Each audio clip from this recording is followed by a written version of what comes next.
हाय सर्वांना, welcome to winter special mini blog. आज ना घरी गाजर घेतले आहे. गाजर म्हटले की डोळ्यासमोर येतो तो गाजराचा लाल चुटूक हलवा, म्हणून मी तुमच्याप्रमाणे गाजराचा हलवा करायला लागले. त्याचे कारण काही खास आहे ते पुढे सांगतेच. सगळ्यात पहिले तर मी गाजर साल काढून स्वच्छ धुवून घेतले. हलवा करायचा म्हटले की सगळ्यात अवघड व कंटाळवाणे काम म्हणजे गाजर खिसणे, पण ते खिसावेच लागते. इथे मी गाजर पटापट खिसून घेतले.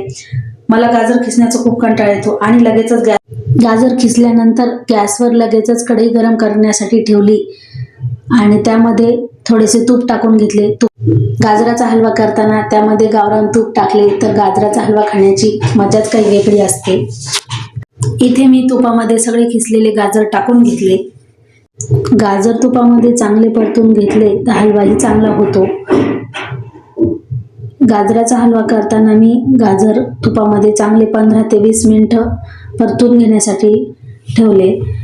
गाजर चांगले परतून झाल्यानंतर त्यात हवी तेवढी साखर टाकून घेतली. साखर टाकून घेतल्यानंतर गाजराच्या हलव्याला बघा रंग किती सुंदर आला आहे. काहीतरी स्पेशल म्हणून गोडधोड व्हायलाच पाहिजे. हा गाजराचा हलवा करण्याचे कारण असे की आज माझ्या चॅनलचे 100 सबस्क्रायबर पूर्ण झाले आहे. तेही तुमच्या सर्वांच्या आशीर्वाद आणि सपोर्टमुळे. तेव्हा सगळ्यांचा असाच सपोर्ट असू द्या. आणि हो, जाता जाता लाईक, शेअर, कमेंट, सबस्क्राईब करायला विसरू नका. भेटूया नेक्स्ट व्लॉग मध्ये.